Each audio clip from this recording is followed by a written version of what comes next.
ஈஸியாக செம்ம டேஸ்ட்டாக 10 நிமிஷத்தில் செய்கிற தவா பன்னீர் பார்க்கலாமா?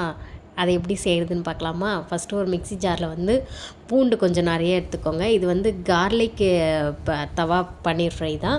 இதுக்கு வந்து பார்த்திங்கன்னா பூண்டு கொஞ்சம் எக்ஸ்ட்ரா எடுத்துக்கோங்க. பூண்டு, அதுக்கப்புறம் வரமிளகா, பெப்பர் பவுடர், அதுக்கப்புறம் ஜீரகம், உப்பு போட்டு நல்லா கொஞ்சம் தண்ணி ஊற்றி மிக்சியில் போட்டு அடிச்சிருங்க.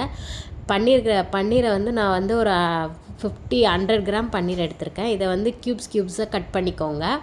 கட் பண்ணிவிட்டு நல்லா வந்து என்ன பண்ணுறீங்கன்னா, நம்ம அரைச்சி வச்சுருக்கோம் பார்த்திங்களா, அதில் வந்து பார்த்திங்கன்னா நல்லா கோட் பண்ணிக்கோங்க. கோட் பண்ணிட்டு ஒரு தவாவில் வந்து உங்கள்கிட்ட பட்டர் இருந்தால் போட்டுக்கோங்க. என்கிட்ட பட்டர் இல்லை, அதனால் நான் எண்ணெய் தான் போட்டிருக்கேன். பட்டர் போட்டாலும் நல்லாயிருக்கும். எண்ணெய் ஊற்றிட்டு நல்லா இந்த மாதிரி அதில் கோட் பண்ணிவிட்டு அந்த பன்னீரை எடுத்துகிட்டு நல்லா டீப் ஃப்ரை பண்ணுங்கள். ரொம்பவே டேஸ்ட்டாக இருக்கும். குயிக்காக ஒரு 10 மினிட்ஸில் ஒரு சைட் டிஷ் செஞ்சு சாப்பிட்ணுன்னா இதை செஞ்சு சாப்பிட்லாம். செஞ்சு பார்த்துட்டு எப்படி இருந்துச்சுன்னு எனக்கு கமெண்ட் பண்ணுங்கள்.